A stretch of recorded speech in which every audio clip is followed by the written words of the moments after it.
Just like communism temporarily destroyed the organically evolved cultures of Russia, China, and everywhere the misguided ideology spread, the same happened to Judaism as mostly secular Jews like Herzl, Nordau, Zangwill, Jabotinsky, Ben-Gurion, and pretty much all significant Zionist ideologues kept socially engineering adapting Zionizing Jewish identity. It is as if thousands of organically evolved species of culture were driven to extinction by a somewhat man-made coerced and ultimately misguided ideology. Rabbi Yaakov Shapiro, author of the excellent book, The Empty Wagon, Zionism's Journey from Identity Crisis to Identity Theft, summarizes. The Zionists, I'll give you a quick history of how Zionism came into existence. They looked at Jews the same way the anti-Semites did. These were assimilated Jews, non-religious Jews, who looked at Jews as disgusting, immoral, weak, ugly, cowardly, and all the types of stereotypes that you find amongst the anti-Semites, you find in the original early Zionist writings. Their first solution was to assimilate. Theodor Herzl, who was one of these people who really didn't like Jews, he had an idea to convert all Jews to Christianity. Anti-Semitism was attributed to the faults of the Jews, besides the anti-Semites' own inadequacies. Crisis. So they came up with what I call identity theft. We're going to change the definition of Jew. Nationalism was just starting in those days. This was the 1800s. It was the Balkan people and others. Nation states started being formed in those days. And they said, hey, nationalism worked for so many people, let it work for the Jews as well. So we're going to change the definition of Jew to a nationality. Until the Zionists, nobody looked at the Jews as a nationality. They emptied Judaism of religious content, left the husk of whatever they could fit into their nationalism, and then they redid history, redid ideology, and just started creating cultural centers and schools and an entirely new, it was a social engineering project.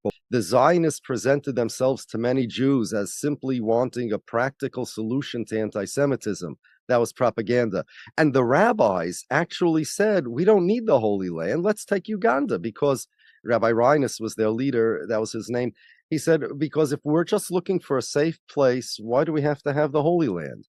And Herzl, who was anti-religious, he didn't like religious Jews. He said, no, we need the Holy Lands because marketing purposes. We want the Jews to feel a sense of being Jewish, but not as a religion, as a nationality.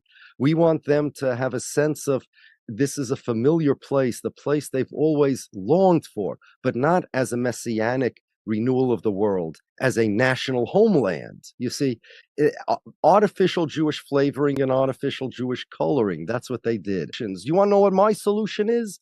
My solution is negate Zion. We need to sever the connection between Israel and Jews. And that connection in English is called, that glue, that connection is called Zionism.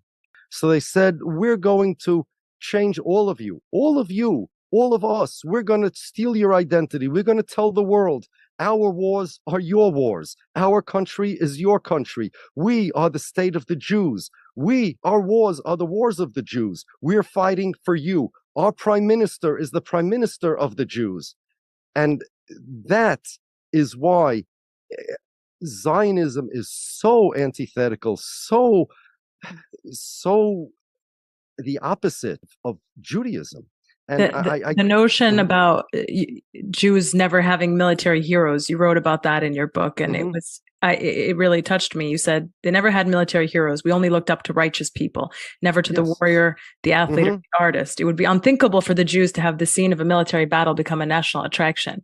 Meanwhile, compare that to what Israel is. Oh my God. Everybody has to serve in the military. Everyone. That's right. It's a state of soldiers. And that's why Ben-Gurion called the military the melting pot. This is precisely why they insist on drafting all the ultra-Orthodox Jews. And now you know why we refuse to go. They will refuse to serve their country. Oh, no.